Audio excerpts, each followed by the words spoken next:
पाकिस्तान और international monitoring fund के दरमियान आज मुआहिदा होने का इम्कान है। ज़राए का कहना है कि गुज़िश्ता रोज़ वज़ीर ख़जाना इसाक डार से IMF मिशन चीफ की वफ़द के हमला मुलाकात हुई। IMF मिशन चीफ ने वज़ीर ख़जाना को मुज़ाकरात में अब तक की पेशरफ से आगाह किया। ज़राए के मुताबिक पाकिस्तान और IMF के मुज़ाकरात में इस्लाहात और इन पर इक़दामात पर इत्तफ़ाक़े राय हो गया है। बाहमी इक़्तिसादी और मालियाती पॉलिसी का मुसविदा आज फाइनल किया जाएगा। IMF वफ़द और पाकिस्तान के दरमियान मुज़ाकरात का आज आखिरी रोज़ है। इम्कान यही है कि दोनों के दरमियान आज मुआहिदा हो जाएगा। वज़ीर मुमलिकत बराए ख़जाना आयशा गौस पाशा का कहना है कि मुज़ाकरात में होने वाले फैसलों की वज़ीर आज़म से मंजूरी ली गई है। IMF के साथ मुआहिदा पाकिस्तान की ज़रूरत है। तुर्किया और शाम में तबाहकुन ज़ल्ज़ले से अमवात की तादाद 15,000 से तजावुज़ कर गई। तुर्किया में 12,391 और शाम में 2,992 अफराद हलाक हुए हैं। अमरीकी जियोलॉजिकल सर्वे के मुताबिक पीर को आने वाले 7.8 शिद्दत के ज़ल्ज़ले के बाद 7.6 शिद्दत का एक और ज़ल्ज़ला आया, जिससे मज़ीद तबाही फैलाई। ज़ल्ज़ले के झटके कब्रिस, यूनान, शाम, अर्दन, लिबनान और फ़लस्तीन में भी महसूस किए गए, जबकि क़यामत खेज़ तबाही के बाद 300 से ज़ायद आफ्टर शॉक्स आ चुके हैं। मलबे तले अब भी मुतअद्दिद अफराद के फंसे होने का खदशा है। इन्हें निकालने के लिए दिन रात रेस्क्यू ऑपरेशन जारी है। ताहम शदीद सर्दी और बाज़ इलाकों में बर्फबारी के बायस मुतासरीन को कठिन हालात का सामना है और इमदादी कार्रवाइयों में भी मुश्किल पेश आ रही है।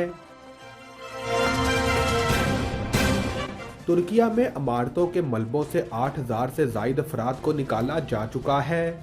तुर्क वज़ीर सेहत के मुताबिक ज़ल्ज़ले से 32,000 के करीब अफराद ज़ख्मी हैं और मुतासरा इलाकों में 5,575 इमारतें तबाह हो चुकी हैं। ज़ल्ज़ले में मरने वाले 57 फ़लस्तीनी भी शामिल हैं।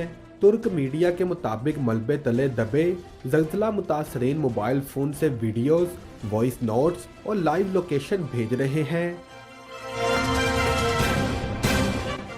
आलमी अदारा सेहत ने तुर्की और शाम में 40,000 अमवात और 2 करोड़ 30 लाख से ज़ायद अफराद मुतासर होने का खदशा जाहिर किया है, जिनमें 14 लाख बच्चे भी शामिल हैं। खबर एजेंसी के मुताबिक तुर्किया में 3,80,000 ज़ल्ज़ला मुतासरीन को शेल्टर्स में मुंतकिल कर दिया गया। तुर्किया में ज़ल्ज़ले से 1 करोड़ 30 लाख से ज़्यादा अफराद मुतासर हुए हैं। इस्लामाबाद की अदालत ने साबिक वज़ीर दाखिला शेख रशीद की दरख्वास्त ज़मानत मुस्तरद कर दी। District and session court Islamabad में शेख रशीद की दरख्वास्त ज़मानत बाद अज़ गिरफ्तारी पर समाअत हुई, जिस सिलसिले में शेख रशीद के वकला और मद्दई वकील अदालत में पेश हुए। शेख रशीद के वकील सरदार अब्दुल राज़िक ने दलाइल देते हुए कहा कि शेख रशीद की जानिब से साजिश और 2 सियासी जमातों के दरमियान तसादुम कराने के तहत मुकदमा दर्ज किया गया। मुकदमे में लगाई गई दफात वफाकी या सूबाई हुकूमत लगा सकती है, शहरी नहीं। मजहबी ग्रुपों, लसानी ग्रुपों या किसी कौमियत पर ऐसा बयान नहीं दिया जिस पर ऐसी दफात लगे। उन्होंने कहा कि शेख रशीद इमरान खान से मुलाकात करके आए और इमरान खान के बयान का जिक्र किया। आसिफ जरदारी की जानिब से सिर्फ इमरान खान के खिलाफ हत्या के इज्जत का दावा किया गया। शेख रशीद के वकील ने अदालत से दरख्वास्त जमानत मंजूर करने की इस्तदा की। प्रोसिक्यूटर ने दलाइल देते हुए कहा कि इस्लामाबाद हाई कोर्ट ने नोटिस मुअत्तल किया, मुकदमा दर्ज करने से नहीं रोका। दौराने मुकदमा तफ्तीश करना कानून के मुताबिक है। इस्लामाबाद हाई कोर्ट ने रोका भी नहीं।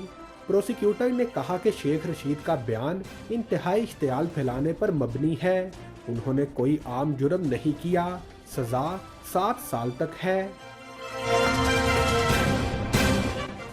बाद अज़ां अदालत ने फरीकैन के दलाइल सुनने के बाद शेख रशीद की दरख्वास्त ज़मानत पर फैसला महफूज किया, जिसे अब सुना दिया गया है। एडिशनल सेशन जज ताहिर अब्बास सिपरा ने शेख रशीद की दरख्वास्त ज़मानत मुस्तरद करने का फैसला सुनाया।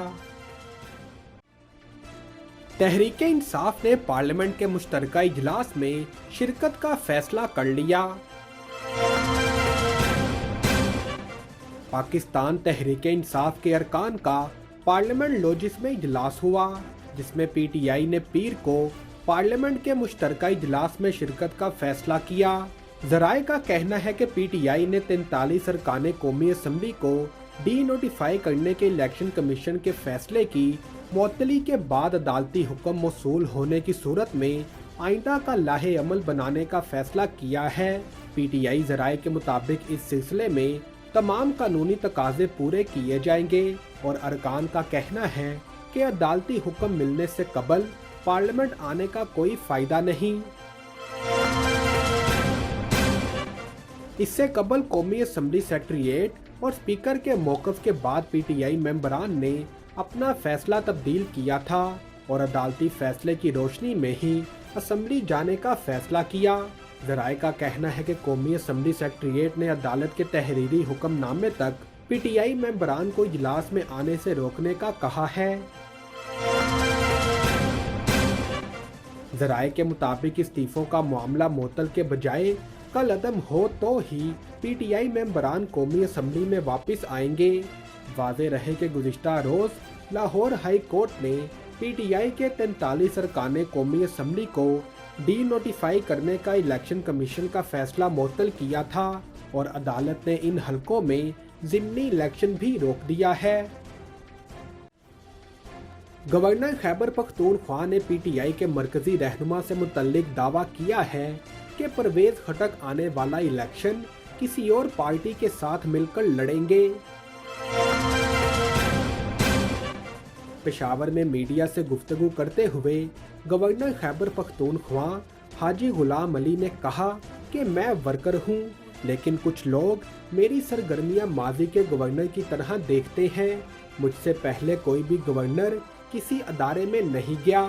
उन्होंने कहा कि परवेज खटक को कहता हूं कि आपके गवर्नर 4 बरस में 400 आदमियों से भी नहीं मिले, मगर आज लोग कहते हैं कि अवामी गवर्नर आया है। मेरे पास पीटीआई के अरकान सूबाई व कौमी असम्बली भी आते हैं। गवर्नर केपी का कहना था कि जब पीटीआई के इस्तीफे कबूल हुए तो हाई कोर्ट चले गए कि हमें बहाल करो। आज भी इनसे अपील है कि मुल्क के मसाइल को देखकर फैसला करो। ऑल पार्टीज कॉन्फ्रेंस जाओ और अपना मौक़िफ़ बयान करो। आपको इल्ज़ामात की सियासत ख़त्म करना होगा। उन्होंने मज़ीद कहा कि इलेक्शन कमीशन की जिम्मेदारी है कि वो गैर जानिबदाराना इलेक्शन कराए और इलेक्शन कमीशन हालात को देखकर इलेक्शन का फैसला करे। इलेक्शन कमीशन को राय देता हूँ, हुक्म नहीं। गवर्नर ने पीटीआई के मरकजी रहनुमा से मुतल्लिक दावा किया कि परवेज खटक आने वाला इलेक्शन किसी और पार्टी के साथ मिलकर लड़ेंगे। तुर्की के सदर रजब तैयब अर्दगान ने 2 तबाहकुन ज़ल्ज़लों पर अपनी हुकूमत के रद्द अमल का दिफा करते हुए कहा कि इस कदर बड़े पैमाने पर तबाही के लिए पेशगी तैयारी करना नामुमकिन था।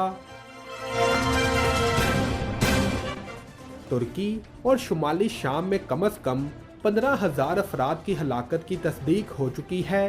नाक़दीन ने दावा किया कि एमरजेंसी सर्विसेज का रद्द अमल बहुत सुस्त था और हुकूमत भी तैयार नहीं थी। तुर्क सदर ने कबूल किया कि हुकूमत को कुछ मसाइल का सामना करना पड़ा, लेकिन साथ ही कहा कि सूरत हाल अब कंट्रोल में है। ताहम तुर्की की मरकजी अपोजिशन पार्टी के रहनुमा कमाल कलीद ओगलो ने इससे इख्तलाफ किया। उन्होंने कहा कि अगर इसका जिम्मेदार एक शख्स है तो वो अर्दगान है। तुर्क सदर रजब तैयब अर्दगान ने ज़ल्ज़ले से मुतासरा इलाकों का दौरा किया और इस मौका पर उन्होंने कहा कि इतने वसी पैमाने पर आने वाली तबाही की पेशगी तैयारी करना मुमकिन नहीं है। उन्होंने कहा कि हत्ताए इलाका زلزلے سے سب سے زیادہ متاثر ہونے والا خطہ ہے۔ یہ اتحاد و یکجہتی کا وقت ہے۔ واضح رہے کہ ترکی اور شام میں ہولناک زلزلے کے نتیجے میں ہونے والی اموات کی تعداد 15,000 سے تجاوز کر گئی ہے اور تاحال ملبے تلے دبی لاشوں کو نکالا جا رہا ہے۔ ترک صدر نے گزشتہ روز 10 صوبوں میں 3 ماہ کے لیے ایمرجنسی کے نفاذ کا اعلان کیا تھا۔ دوسری جانب عالمی ادارہ صحت نے دونوں ملکوں میں 40,000 اموات اور 2 کروڑ 30 لاکھ سے زائد افراد متاثر ہونے کا خدشہ ظاہر کیا، جس میں 10 لاکھ بچے بھی شامل ہیں۔ صدر ولادیمیر زیلنسکی نے بدھ کی شام پیرس میں فرانس اور جرمنی کے رہنماؤں سے ملاقات کی، جہاں انہوں نے یوکرین کے لیے جاری حمایت کا وعدہ کیا۔ فرانس کے ایمانوئل میکرون اور جرمنی کے اولاف شولز نے اپنے اس عقیدے کا اعادہ کیا کہ روس کو جنگ نہیں جیتنی چاہیے۔ یوکرینی رہنما زیلنسکی جمعرات کو برسلز میں یورپی یونین کے رہنماؤں سے ملاقات کے دوران جیٹ طیاروں کے لیے مزید درخواستیں کریں گے۔ ان کا خیال ہے کہ لیپرڈ 2 ٹینکوں کے علاوہ لڑاکا طیارے اور طویل فاصلے تک مار کرنے والے میزائل بھی بہت اہم ہیں، جن کی فراہمی کا مغربی ممالک نے حال ہی میں وعدہ کیا ہے۔ ایمانوئل میکرون اور شولز کے ساتھ بدھ کی شام ایک مشترکہ نیوز کانفرنس سے خطاب کرتے ہوئے زیلنسکی نے کہا کہ فرانس اور جرمنی یوکرین کو جنگی ٹینک، جدید لڑاکا طیارے، طویل فاصلے تک مار کرنے والے میزائل فراہم کر کے روس کے خلاف جنگ میں گیم چینجر ہونے کی صلاحیت رکھتے ہیں۔ انہوں نے کہا کہ جیٹ طیاروں کی فراہمی پر تبادلہ خیال کیا گیا تھا اور خبردار کیا تھا کہ ہتھیار فراہم کرنے کے لیے بہت کم وقت ہے۔ میکرون نے کہا کہ یوکرین فرانس کی حمایت پر بھروسہ کر سکتا ہے اور یہ کہ ملک یوکرین کی فتح اور اس کے جائز حقوق کے دوبارہ قیام میں مدد کرنے کے لیے پرعزم ہے۔ شولز نے یہ بھی کہا کہ ہماری پوزیشن میں کوئی تبدیلی نہیں آئی، روس کو یہ جنگ نہیں جیتنی چاہیے۔ اس کا مطلب یہ ہے کہ آیا دونوں ممالک لڑاکا طیاروں کی فراہمی کا عہد کر سکتے ہیں؟ فی الحال یہ واضح نہیں، کیونکہ فرانسیسی صدر اور جرمنی چانسلر دونوں کے بعض اوقات یوکرین کی حمایت میں بہت سست روی پر تنقید کا سامنا کرنا پڑا ہے۔ نیو یارک میں برفانی طوفان، مجسمہ آزادی یخ بستہ ہواؤں کا تنہا سامنا کرنے پر مجبور، سیاح ساتھ چھوڑ گئے۔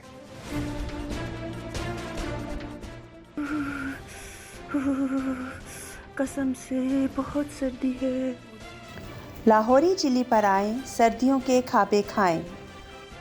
فرائی فش، گرما گرم پائے، haleem, chicken corn soup, biryani, nihari, mutton pulao, ٹکے، کباب، گاجر کا حلوہ، کشمیری چائے۔